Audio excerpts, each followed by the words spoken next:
Hello dear students, welcome to school spare. আশা করি সবাই ভালো আছো। তো আজকের এই ভিডিওতে আমরা সপ্তম শ্রেণীর ইংরেজি প্রথম পত্র বইয়ের ইউনিট 4 এর লেসন 8 নিয়ে আলোচনা করব। পেজ নম্বর হচ্ছে 40 এবং 41। তোমাদের যে প্যাসেজ রয়েছে সেটা আমরা সলভ করব এবং সেই সাথে থাকবে কিছু ভোকাবুলারি এবং সাথে থাকবে নিচের এমসিকিউ। সো ধৈর্য সহকারে পুরো ভিডিওটি দেখো এবং যারা এখনো পর্যন্ত স্কুল স্পেয়ার ইউটিউব চ্যানেলটি সাবস্ক্রাইব করে না তারা অবশ্যই আগে সাবস্ক্রাইব করে দিবা। তো দেরি না করে চলো শুরু করি আজকের ভিডিও।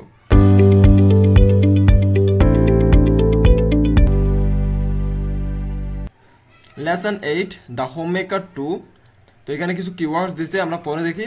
ফেভার অর্থ কি? অনুগ্রহ করা। ওয়াইডলি মানে প্রশস্ত বা অনেক বড়। গ্র্যাটিটিউড মানে হচ্ছে কৃতজ্ঞতা।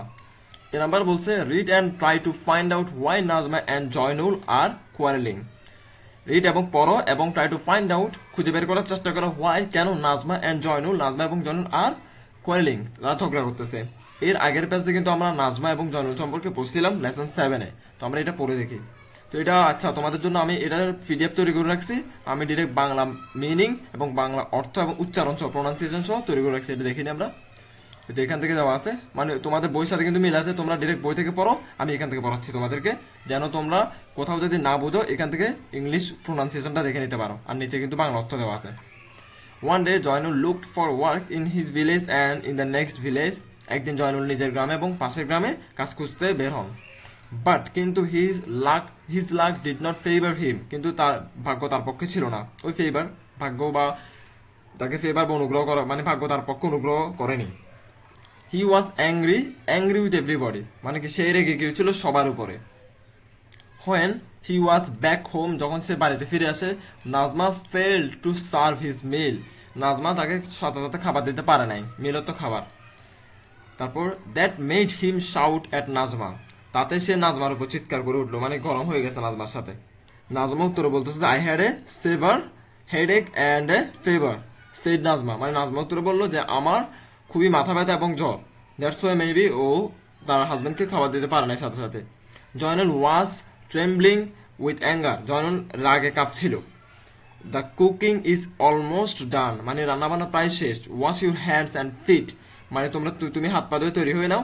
I will bring the food soon, আমি খুব শীঘ্রই খাবারটা নিয়ে আসতেছি। শি সেড, শি মানে হচ্ছে নাজমার কথা বলতেছে এখানে, নাজমা মানে এটা বললো। Soon it will take ages, Zainul shouted wildly, মানে জয়নুল আরো জোরে চিৎকার করে বললো যে সুন মানে শীঘ্রই বলতে ইট উইল টেক এজেস, এটা তো তুমি যুগ পার করে ফেলবা, মানে খাবারটা নিয়ে আস্তে আস্তে। বলা না অনেক সময় ঝগড়া লাগলে এটা, যে তুমি তো এটা আনতে আনতে বছর কাটা ফেলবা, এটা হচ্ছে কিছু, ঠিক আছে, মানে তুমি তো এটা এক যুগ লেগে যাবে আনতে আনতে খাবার। What do you do the whole day at home, মানে তুমি সারাদিন ঘরে কি করছো। I work and earn money to run the family, আমি কাজ করি এবং টাকা কামাই এই ফ্যামিলিটিকে চালানোর জন্য। You can't even cook my meals in time, এমনকি তুমি আমার খাবারটা পর্যন্ত ঠিক টাইমে দিতে পারো নাই। এটা কে বলতেছে? জয়নুল বলতেছে, খুবই শাউটলি, খুবই গরম হয়ে।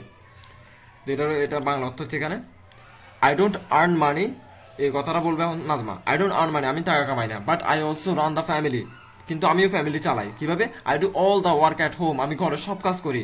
কুকিং রান্নাবান্না, ক্লিনিং হচ্ছে পরিষ্কার পরিচ্ছন্ন করা, ওয়াশিং ধুতো করা, husking taking care of my children, মানে কি ধান ভাঙা, মানে ধান ভাঙানো আর কি।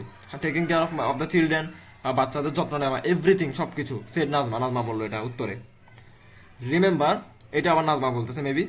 রিমেম্বার মনে রেখো, ইউ ওয়ার্ক ফর মানি, তুমি টাকার জন্য কাজ করো, but my work in the home can make the family stick together, কিন্তু আমার কাজ হচ্ছে ফ্যামিলিকে একত্রিত করে রাখা অ্যান্ড মেক ইট হ্যাপি, এটাকে মানে ফ্যামিলিকে সুখে রাখা। So both types of work are equally important, so আমাদের দুজনের কাজে কি সমান গুরুত্বপূর্ণ। Never before has Zainul thoughts about this things, Zainul এসব বিষয় কখনো ভাবেনি, যে আমি তো কাজ করি এবং আমার ওয়াইফও তো আসলে কাজ করে, মানে বাসার মধ্যে, এটা কখনো সে ভাবেনি। কিন্তু নাজমা যখন এই কথাগুলো তাকে শুনাই দিল, তারপরে সে ভাবা শুরু করছে কথাগুলো। হি ফিলস গিল্টি, এবার তার কাছে মানে সে অপরাধে ভুগতে থাকলো, যে নাজমার সাথে সে চিল্লাচিল্লি কেন করলো এর জন্য। Never before has he looked at Nazma with so much admiration and gratitude, সে কখনো নাজমার দিকে এত শ্রদ্ধা এবং কৃতজ্ঞতার সাথে তাকায়নি, মানে তাকায় আছে অবাক হয়ে নাজমার কথাগুলো শুনে। এবার আমরা ভোকাবুলারিগুলো দেখে নিই, খুব ইম্পর্টেন্ট এগুলো, এখন মুখস্থ করে ফেলবা। এক নম্বর হচ্ছে লুকড ফর, মানে খোঁজা। দুই নম্বর হচ্ছে লাক, মানে ভাগ্য। তিন নম্বর হচ্ছে ফেভার, মানে সহায়তা করা বা অনুকূলে থাকা। অ্যাংরি, মানে রাগান্বিত। সার্ভ, মানে হচ্ছে পরিবেশন করা। শাউট, মানে চিৎকার করা। সাত নম্বর হচ্ছে যে সেভার হেডেক, মানে প্রচন্ড মাথা ব্যথা। ট্রেম্বলিং অর্থ কি কাঁপা। তারপর হচ্ছে ওয়াশ মানে ধৌত, ওয়াইডলি উন্মুক্তভাবে, সরি ওয়াইল্ডলি, এটা ওয়াইডলি হবে, WIDELY, ওয়াইল্ডলি মানে উন্মুক্তভাবে। আর্ন মানে হচ্ছে অর্থ উপার্জন করা। রান দ্য ফ্যামিলি মানে সংসার চালানো। কুকিং মানে রান্না করা। ক্লিনিং মানে পরিষ্কার করা। ওয়াশিং মানে কাপড় ধোয়া। হাস্কিং মানে ধান ভানা বা চাল বানানো। হাস্কিং মানে বুঝছো তোমরা, ওই যে গ্রামের মধ্যে দেখতে পারবা কিন্তু ধান ভাঙায় আলাদা করে, ধানের জন্য মেশিন নিয়ে আসে, ওটা দিয়ে ধান ভাঙায়। টেক কেয়ার অফ মানে যত্ন নেওয়া। ইকুয়ালি ইম্পর্টেন্ট মানে সমান গুরুত্বপূর্ণ। গিল্টি মানে অপরাধে ভোগা। তারপর হচ্ছে অ্যাডমিরেশন মানে প্রশংসা। গ্র্যাটিটিউড মানে কৃতজ্ঞতা। ক্লিয়ার?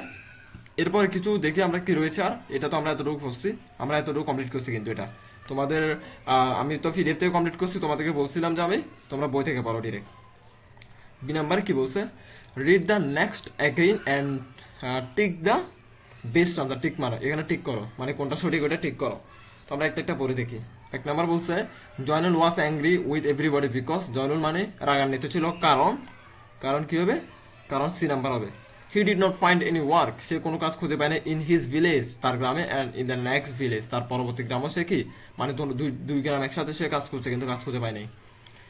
2 নম্বর বলছে Zainul shouted loudly at Najma because, মানে জয়নুল জোরে আওয়াজ করলো নাজমার সাথে কারণ কি যেন আওয়াজ ছিল, আওয়াজ she could not give him, যেটা হবে 1 নাম্বার, মানে কি she could not give him food in time, সে তাকে ঠিক টাইমে খাবার দিতে পারে না এই জন্য।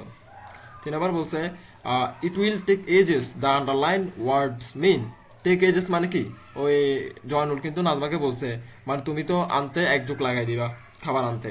তো এই টেক এজেস বলতে কি বোঝা যাচ্ছে, টেক এজেস বলতে বোঝা যাচ্ছে যে বি নাম্বার উত্তর very long time will be needed, মানে কি আনতে আনতে অনেক সময় লাগবে, অনেক সময় সাপেক্ষ ব্যাপার।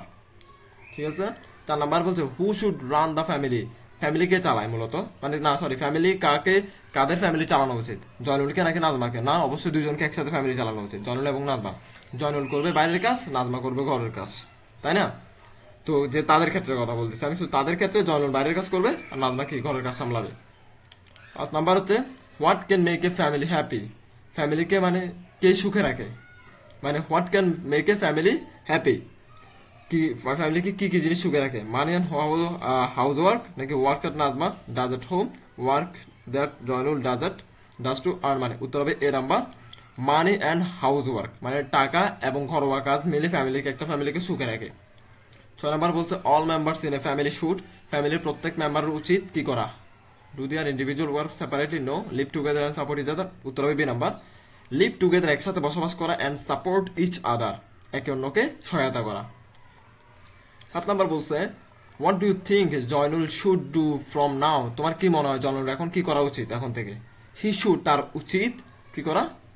Help Najma with her work when he can, যখনই সে সময় পাবে বা যখনই সে পারবে তখন নাজমার কাজে তাকে সহায়তা করা উচিত। কাকে? জয়নুলকে। 8 নাম্বার উত্তর হচ্ছে why does Zainul finally look at Najma with deep admiration and gratitude, মানে অবশেষে জয়নুল কেন নাজমার দিকে এত কৃতজ্ঞতার সহিত তাকালো? বিকজ, কারণ ছিল কি, কোনটা? He has understood, B number হবে। বি নাম্বার কি বলছে?